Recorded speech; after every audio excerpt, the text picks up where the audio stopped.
This has gone too far. We're going to kill them. You want to kill them? Okay. Where do we start? Tell me everything. First off, you were right on the money about the corpse dust. That is exactly why they did, well, everything that happened at the hospital. They're preparing it now, and once it's ready, they're heading back east. Back east?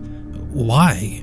Well, there's this legend, something they first heard about before they were banished, or whatever you want to call that. So we're talking like hundreds of years ago. Supposedly there was a creature, or a being. The best I can describe it is that the sleeper thinks of this thing as some kind of kindred spirit. What, like another witch? No, just something else. Supernatural? Not a word I would normally use, but this isn't exactly an easy one-to-one translation. I couldn't see much. All I really got was the name, Sul Kalu. Whatever it is, the sleeper thinks it's powerful. They plan on using the corpse dust to kill it. So that they can take its form. Yeah, I got the feeling that would make them stronger than ever. Wait a minute, that's good. Making them stronger? How in the fuck is that a good thing? No, the corpse dust. They want to poison this thing, right? Yeah? They killed almost 30 people just at the hospital, probably with their bare hands. And who knows how many others. You don't have to remind me. Mia, the sleeper is deadly. Why would they need poison? Oh my god, you're right. They're not confident they could kill this thing on their own.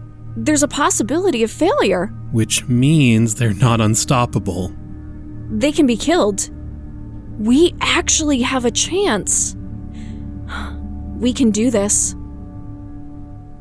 There was no time to waste. I started researching this Sul Kalu while Mia packed our things. As soon as she was ready, we got in the car and hit the road. Once we had an idea where we were going, it was time to make some phone calls.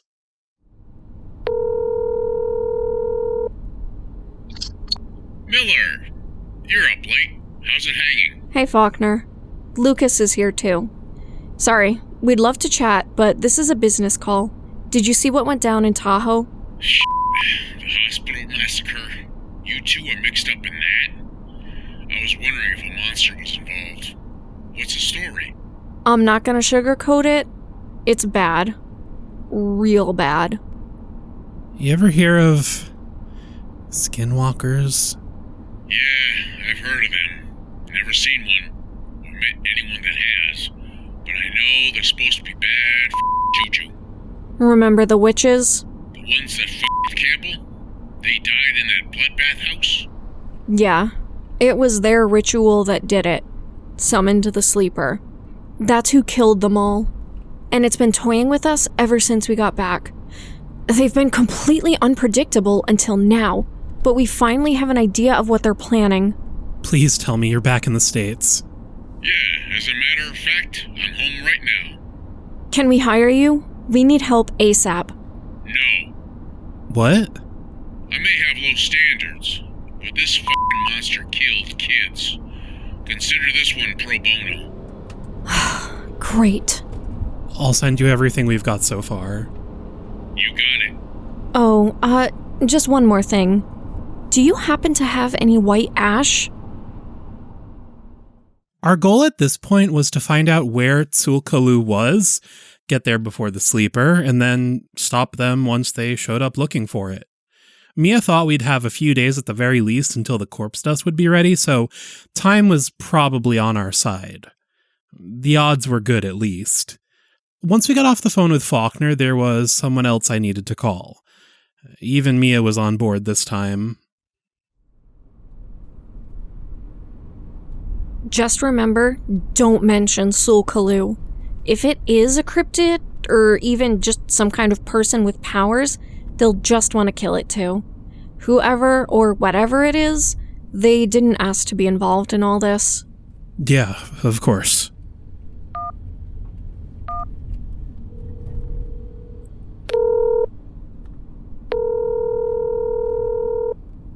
Lucas, you've got terrible timing. I'm extremely busy right now, so... Let me guess. Tahoe? As a matter of fact, yes. Is anybody on the scene yet? What do you think? Swords are already on their way. Listen, don't bother. We know what did this. More importantly, they aren't there anymore. But we know where they're going. How could you possibly... Do you want to stop them or not? We need your help. Fine. Tell me everything. All right, listen, we've been calling them the Sleeper. They've got powers, shape-shifting, they can mess with perception, who knows what else. But they're dangerous. Once we hang up, I'll send you an email with everything we know. Just make sure you get teams on this now. As many as you can, as soon as you can. If this is a good lead, you know we will.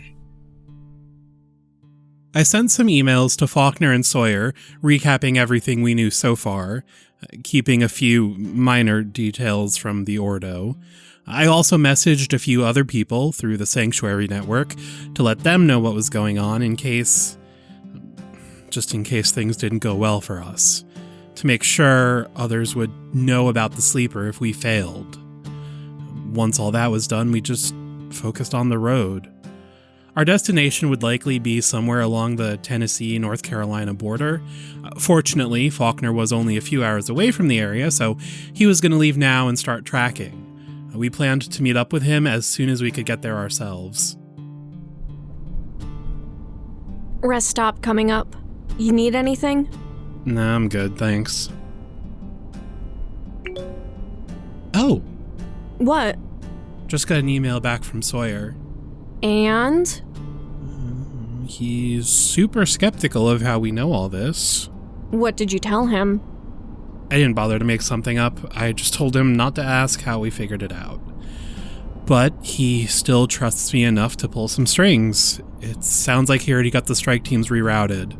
Oh, thank God. Okay, this is good too. This is really good. What? He also says that the Ordo is going to be able to cover up what really happened in the maternity ward. They're going to be able to bring the case to a close for the public. I guess that's good. If we pull this off, people are never going to know what really happened. But I'd hate to have anyone, especially in that town, thinking there was a terrorist or a serial killer or something out there on the loose who was never brought to justice. Fair point. It's just, given that it's the Ordo we're talking about, I worry how exactly they plan on doing that. I can just imagine them framing some innocent person. They're bad, but I don't think they're that bad. I'm sure they'll say it was a mountain lion or something. Those things are stealthy. Then they could even say they caught and killed it. That wouldn't be hard to fake, and if that's just off the top of my head, I'm sure they can come up with something more convincing. I hope so. Either way, I think that is the least of our concerns right now. Yeah, I guess. Oh, hey, so what were you able to find out about Sul Kalu anyway? I'll keep looking, but really not a whole lot.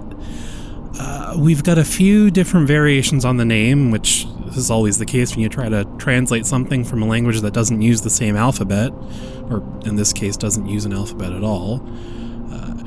Sul Kalu, Tuli Kula, Judicula. Either way, the name roughly means he has them slanting or sloping, which I don't know how anyone knows this, but apparently that refers to its eyes. There were vague descriptions that it was some sort of evil spirit or maybe a giant. He's also called the Lord of the Hunt. As best as I can tell, whenever it was hard to find game, they would blame Sul Kalu for hunting all the animals first. So he's maybe a bad guy, but it sounds like his name was also invoked before hunting and sometimes during rituals. They could have still thought he was bad if they were just trying to appease him. True. There were a few places that claimed to be his dwelling place. One was a mountain slope known as Tsunengunyi, and another called Tula Sinun Yi. That one means where the footprint is. Is there a footprint there? Yeah. Well, no. Supposedly there did used to be giant footprints in the area, but they were destroyed to make way for a railroad in the 1800s. But both of those are in North Carolina, sort of near the Tennessee border. Does this possible giant, possible demon have any other physical descriptions? Besides the eyes, not really. I've seen a few people lump him in with Bigfoot, but I couldn't find any real sources there, so I think that one is more just wishful thinking. Okay, so probably not any witnesses? Any sightings, encounters? Nope, nothing. In any other circumstance, I'd say we didn't have enough to go on. You think it might actually just be a myth? Yeah, but honestly, it doesn't matter either way. The sleeper thinks they exist, and that's the important thing. Lord of the Hunt. That does sound dangerous. No wonder the sleeper wants to hedge their bets and use poison. Oh my god, that's right. Is that something we need to be worried about? Should we stop and pick up, some gas masks or something? No, I don't know how they're making it, but it's low yield. They'll only have enough for a single attack. And there's no way in hell they're wasting it until they find Sul Kalu and get right up close. Well, that's something. Yeah, we only have to worry about all the other ways they could kill us. We had briefly considered flying back east, but it would have been too much of a hassle to figure out what to do with Fritz and Oddball. So we drove, almost nonstop, once again taking turns sleeping while the other was at the wheel. 2 days later, we finally crossed into Tennessee. Before we met up with Faulkner, though, we had to make a quick pit stop.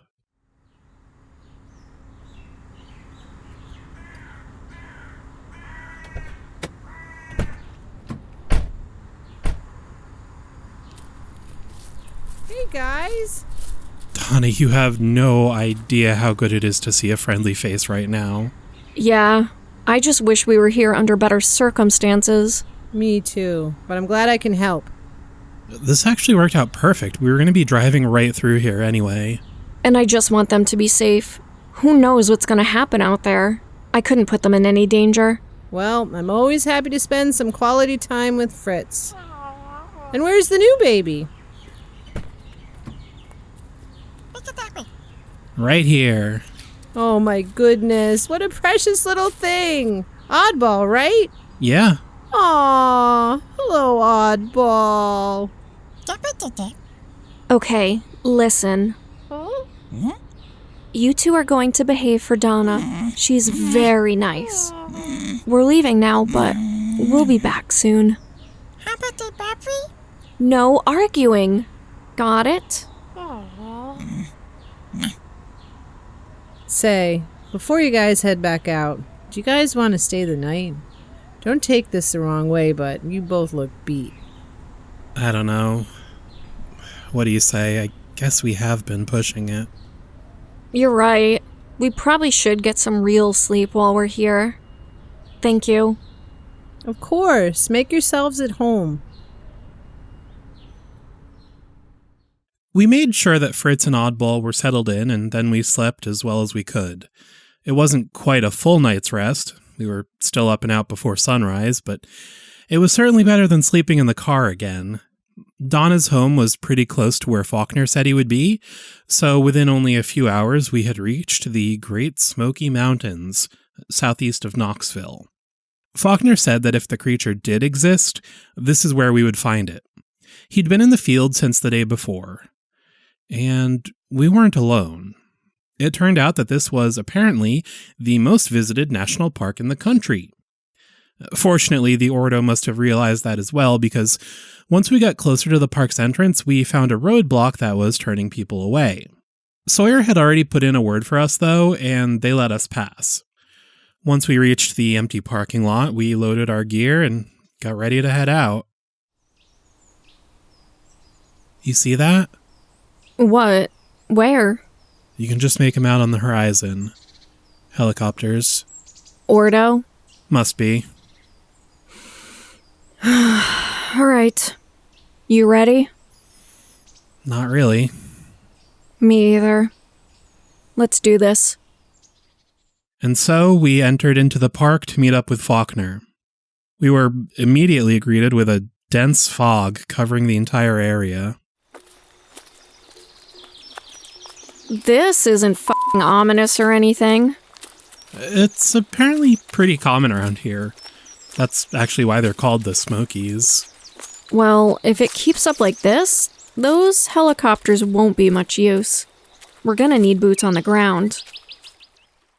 We followed Faulkner's coordinates, and before long we found ourselves leaving the marked trails and going off into the denser, older, less explored depths of the park.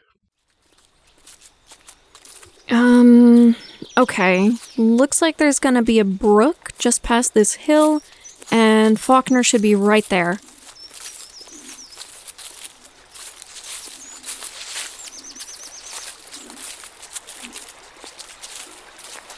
Miller, Campbell, good to see you two again. Hey man, Nothing like the thrill of the hunt to get the blood pumping. We're not here to have fun. We're here to kill a monster. Sorry, I was trying to lighten the mood. As a matter of fact, you and I finally agree on something. They crossed a line. We're gonna make them regret it. Good. how's it going here? Not bad. I thought for sure the Sul Kalu was gonna turn out to be bogus. But I actually found some good leads. I think we're close. Yeah? Yeah, I've got a good feeling about this area. You haven't told the Ordo anything, right? Hell no. They rolled in last night. I offered to keep in contact, but they didn't want to hear from me. Bunch of pricks. Always think they know best. You're not wrong. They're more useful covering the area and forming a perimeter. Once this thing shows up, hopefully they can catch it first. At the very least, they can give us a heads up when it's in the area. And what's the plan on our end? Once we find Tulkalu, I mean. If we find it. Set a trap, wait for this fucker, and aim for the head. Speaking of, what about the ash? Right. Best I could do. Not much, but it'll be enough to coat your blades. I already did mine. After taking a few minutes to check in with Faulkner's progress and just organize our things, we began searching for the Lord of the Hunt. Naturally, we caught Faulkner up on everything we'd been through since parting ways in Indonesia, including everything with the sleeper that had brought us to this point. Wow. You two have had a rough go of it. Yeah. How about you? Keeping busy? I spent a month in Jakarta before heading back to the States. Find anything interesting? Anything that would interest you two? Nah. But I had a hell of a time. Gross. Just like old times again, huh? Yeah. You ever miss it? Yeah, a little bit. You weren't bad company. You weren't terrible yourself. You two still training? Not as strictly anymore, but yeah, we still get some sparring in here and there. You ever think about going straight? Protecting creatures instead of just working for the highest bidder? I like you two, but let's not get ahead of ourselves.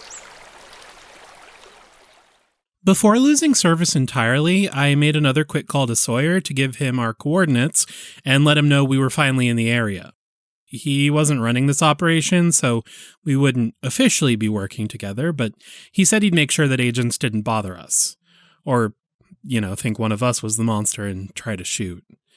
He also gave us the radio frequencies so we could stay in touch and let them know if we found the sleeper before they did. We continued to follow Faulkner's lead until early evening when Mia suddenly stopped us. God, if the fog wasn't spooky enough. Yeah, they're giving me the f***ing creeps. Wait. Sense something? Yeah. Sulkalu? Or is one of the owls... No, not the sleeper. It feels like... Sasquatch? Seriously? Yeah, we're on the right track. You know Bigfoot's on the other coast, right? Not the Sasquatch. A Sasquatch. We've run into a few. Different kinds, all around the country. Oh, right. I get what you mean. Not from experience, though. I've never been able to catch one. Yeah, they're trickier than most cryptids. They've got some sort of camouflage power. Smart, too. Mia's got a great track record for finding them, though. You mean with those powers of yours? Yeah. Well, in that case, what am I doing up front? Let's follow you. Mia took the lead, and we moved deeper into the woods for the better part of an hour. We finally arrived at the mouth of a gorge. Steep walls of rock rose up on either side of us.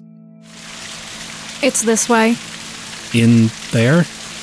Don't tell me you're chicken. No, just making sure. Come on. We entered the gorge and soon found ourselves at the mouth of a cave. A stream flowed gently over the top, leaving a shallow waterfall that obscured most of the cave mouth. Mia gave us a nod and held up a hand for us to stop. She took a few more steps forward, and then, as I'd seen so many times before, she opened up her powers, sending out a greeting to the creature that was undoubtedly hiding nearby. And then, well, I think we were all surprised.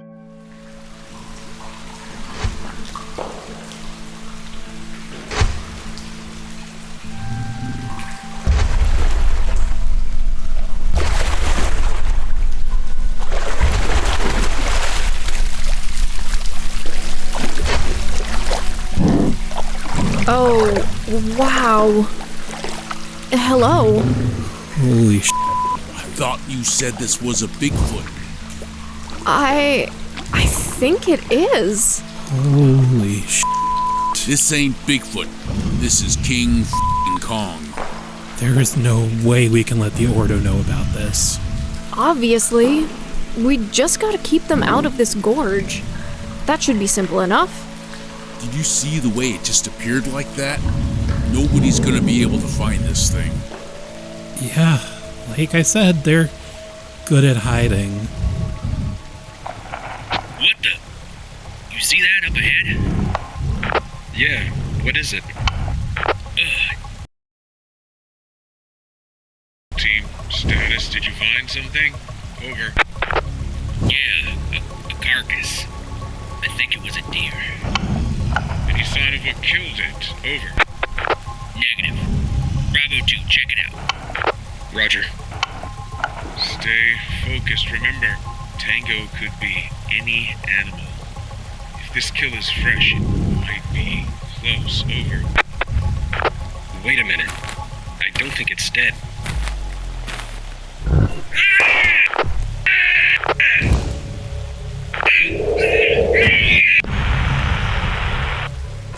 We've made contact. I repeat, we've made contact. Bravo team, do you copy? Over. It's in the trees. It's...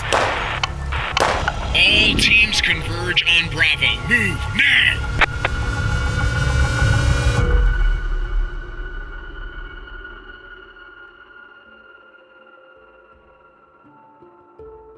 Field notes. Sulkaloo. Sulkaloo was a large primate seemingly related to other Sasquatch species we've encountered, but much larger. In fact, larger than most terrestrial animals. The creature alternated between bipedal and quadrupedal movement, similar to a gorilla. He had a pronounced hunch and stooping posture, so it was hard to get an accurate sense of size, but the creature was at least 17 feet tall. For comparison, we basically came up to his knees. Sulkaloo was covered in light gray hair and thicker dark fur around his calves and neck. Given the mix of fur colors on his head, the lighter gray fur appears to be a sign of aging rather than any natural coloration. Speaking of his head, he had much longer hair than we usually see in Sasquatches. He had a long beard and long, matted hair that basically looked like a kind of natural dreadlocks. Throughout his hair, almost braided in, were bits of bone, sticks, and rocks. Similarly, he had what appeared to be a woven band of vines around one of his arms. These all seemed to be purely decorative. Once again, it is clear that many of the Sasquatch species are far more intelligent, and I guess creative, than we initially give them credit for. Honestly, I'm kind of amazed a creature this large, even a cryptid, could remain undiscovered in a park that sees so many visitors. But given the amount of gorges and valleys and other places to hide, he must keep well away from the crowds. Most apes are omnivores, and Sulkaloo is likely no different, especially considering the Lord of the Hunt moniker. His diet almost certainly includes deer, beaver, birds, and any other local animals he can find. Despite his nickname and size, though, he didn't appear to be particularly aggressive, which, quite frankly, was good news for us. End field notes.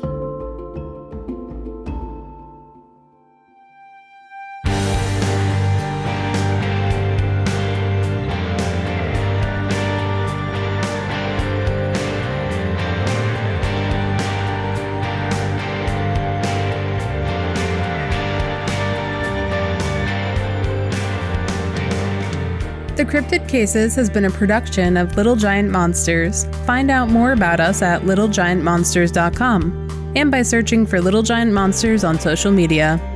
Every Monday after a new episode, we share a cryptid sketch, so be sure to look out for that. If you're enjoying the Cryptid Cases and want to help support us, find us on Patreon. Rewards include behind-the-scenes content, early access to episodes, and access to our Discord.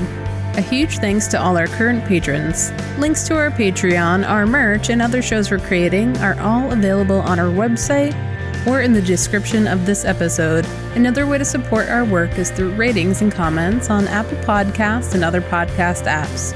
Thanks for listening, and we'll see you again soon.